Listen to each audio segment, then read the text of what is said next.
Boa noite, hoje é dia 29 de julho e vamos para o nosso devocional da noite, em que eu leio Manhã e Noite de Charles Spurgeon. Mas antes, vamos começar com a nossa oração. Jesus, Pai querido, que o Senhor esteja presente do começo ao fim deste devocional. Que o Senhor traga para essa live todos que precisam ouvir essa reflexão sobre a sua palavra que se encontra em João, capítulo 6, versículo 37. Espírito Santo, se for necessário que o Senhor coloque em minha boca qualquer palavra para esse devocional. Agradeço por estar conosco nessa noite. Amém, amém, amém. Então vamos lá para o nosso devocional da noite, começando lendo a introdução da Bíblia Spurgeon do Evangelho segundo João. Circunstância da escrita. João escreveu por último, quando já era muito velho, provavelmente em Éfeso, e escreveu sabendo que os outros três já haviam contado. Por isso, omite quase tudo o que eles narram e nos dá aquilo que faltava: as longas conversas, os diálogos noturnos, a oração do capítulo 17, o cenáculo inteiro. Era o discípulo a quem Jesus amava, e o que se recostou no peito dele na ceia, e a quem foi confiado a mãe do Senhor ao pé da cruz. 60 anos depois, aquele homem escreve e escreve com serenidade de quem passou uma vida ruminando o que viu. Ele mesmo declara o seu propósito, e nenhum livro da Bíblia é tão claro sobre a razão de existir, mas estes estão escritos para que possam crer que Jesus é Cristo, o Filho de Deus, e para crendo tenha vida através de seu nome. João capítulo 20, versículo 31. Não escreveu para informar, escreveu para converter. Cada sinal escolhido está ali com um fim evangelístico.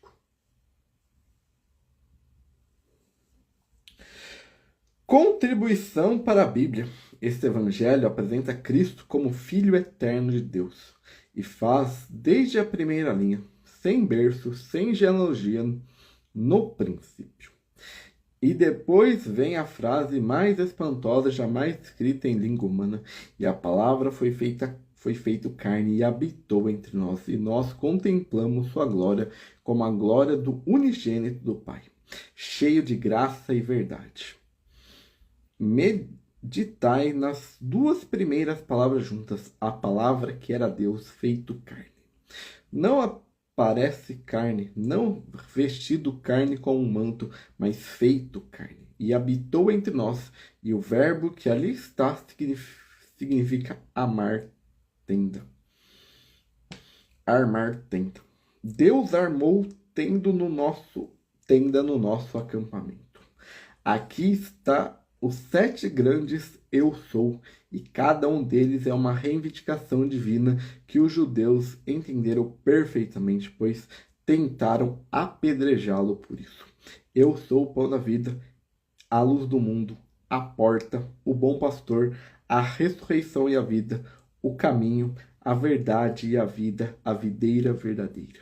E o mais alto de todos, antes de Abraão existisse, eu sou.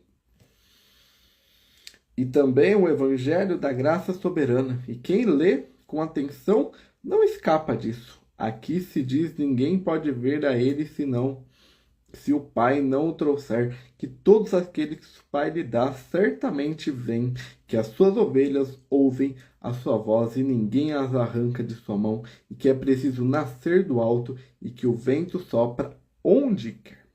E no mesmo livro, então, o convite mais largo: se alguém tem sede, venha a mim e beba.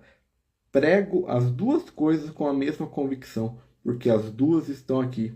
E o terceiro capítulo contém aquele versículo que a criança decora e que o teólogo não esgota: Deus amou o mundo de tal maneira que deu, e o dom foi o Filho unigênito.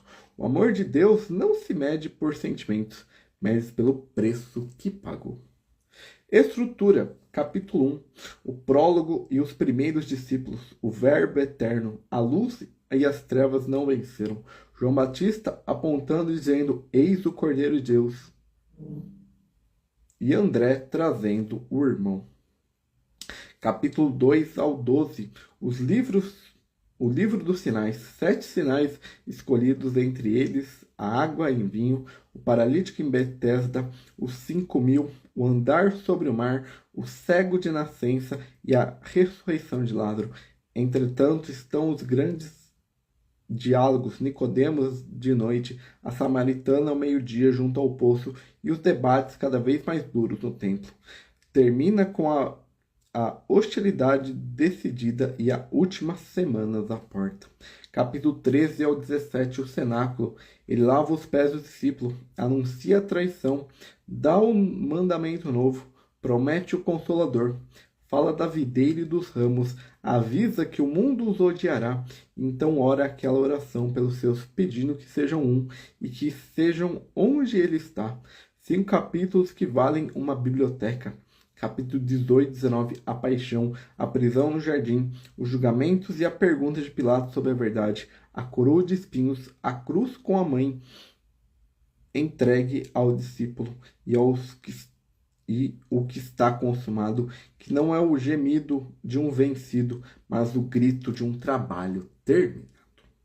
Capítulo 20 e 21, a ressurreição. Maria Madalena chama pelo nome no jardim. Os discípulos no cenáculo, Tomé com as suas dúvidas honestas e amanhã na praia com o peixe assado e a tríplice pergunta a Pedro: tu me amas? Termina dizendo que o mundo não poderia conter os livros se tudo fosse escrito. Spurgeon em João. Se eu tivesse de ficar com um só livro, além dos Salmos, ficaria com esse. Preguei do 3º capítulo mais do que em qualquer outro texto da Escritura, e sempre com a mesma insistência sobre o nascer de novo. Dizia eu: podeis ser batizado, catequizado, moralizado, civilizado, e ainda assim não sereis salvo, porque o que é nascido da carne é carne. Preciseis de nascimentos, não de reforma. O 10º capítulo tem sido meu descanso nas horas das dúvidas sobre a minha própria perseverança. Ninguém as arranca da minha mão. Notai que a segurança não está no aperto da mão da ovelha, e a ovelha não tem mão para apertar, está na mão do pastor e na do pai, uma dentro da outra. Nenhum ladrão desata aquele nó. O 6º capítulo me custou ouvintes, como custou ao próprio mestre, quando preguei que ninguém pode vir a Cristo se o Pai não o trouxer. Houve gente que disse que aquilo desanimava os pecadores. Respondi que era o próprio Senhor quem dizia, e que no mesmo capítulo ele promete não lançar fora nenhum que venha. Prego as duas metades, e não me peça que corte a Escritura para agradar a lógica de ninguém. E o 21º capítulo é o meu conforto depois das minhas quedas. Pedro havia negado 3 vezes, e o Senhor não o repreendeu. Assou o peixe para ele, lhe fez 3 perguntas de amor. Se algum crente caído lê essas linhas, saiba que nosso Senhor restaura junto uma fogueira e não num tribunal. Deus amou o mundo Deus amou o mundo. O amor de Deus é uma coisa muito maravilhosa, especialmente quando vemos postos sobre um mundo perdido, arruinado e culpado. E essa é a introdução da Bíblia Spurgeon para o Evangelho segundo João. Agora vamos ler o devocional da noite. Todo aquele que o Pai me dá, esse virá a mim. João capítulo 6, versículo 37. Essa declaração envolve a doutrina da eleição. Alguns que o Pai deu a Cristo. Envolve a doutrina do chamado vigente. Estes são os dados, devem vir e virão, por mais que coloquem resolutantes contra isso, serão trazidos das trevas para a maravilhosa luz de Deus. Ensina-nos a indispensável necessidade da fé, pois mesmo esses que são dados a Cristo não serão salvos a não ser que venham a Jesus. Até mesmo esses precisam vir, pois não há outro caminho para o céu além de Cristo. Além de Cristo Jesus, a porta. Todos que o Pai dá ao nosso Redentor devem vir a Ele. Portanto, ninguém pode vir ao céu se não for a Cristo. Ó, o poder e a majestade presentes na palavra virá. Ele não diz que eles têm o poder para vir, nem que virão se quiserem, mas eles virão. O Senhor Jesus, por seus mensageiros, suas palavras, seu Espírito, compele de modo doce e gracioso homens a virem, então desfrutar da sede de suas bodas. Isso faz sem violar o livre-arbítrio do homem, mas pelo poder da sua graça eu posso exercitar poder sobre a vontade de outro homem e ainda assim a vontade desse homem permanece perfeitamente livre, porque o refreamento é exercido de modo harmonioso com as leis da mente humana. Jesus, Jeová, sabe, com argumentos irreversíveis dirigidos ao entendimento, por fundamentos poderosos que invocam a emoção e por misteriosa influência de seu Santo Espírito operando em todos os poderes e paixões da alma, conquistar o homem como um todo e de modo que, antes sendo rebelde, agora rende-se alegremente ao seu governo, vencido pelo amor soberano. Mas como serão conhecidos estes a quem Deus escolheu? Por esse resultado que eles deliberadamente e alegremente aceitam a Cristo. Venham a Deus com fé, simples e genuína, descansando nele, é toda a sua salvação e tudo o que desejam. Leitor, você veio a Jesus? Com essa pergunta, nós terminamos o devocional do dia 29 de junho. Amanhã nós voltamos com o devocional da manhã, agora é só no Instagram mesmo, o devocional da manhã entre 8 e 9 horas. Não, entre 9 e 10 horas, e o devocional da noite entre 8 e 9 horas. Que Deus te proteja nessa quarta-feira, que Ele continue guiando os seus caminhos. Amém. Amém.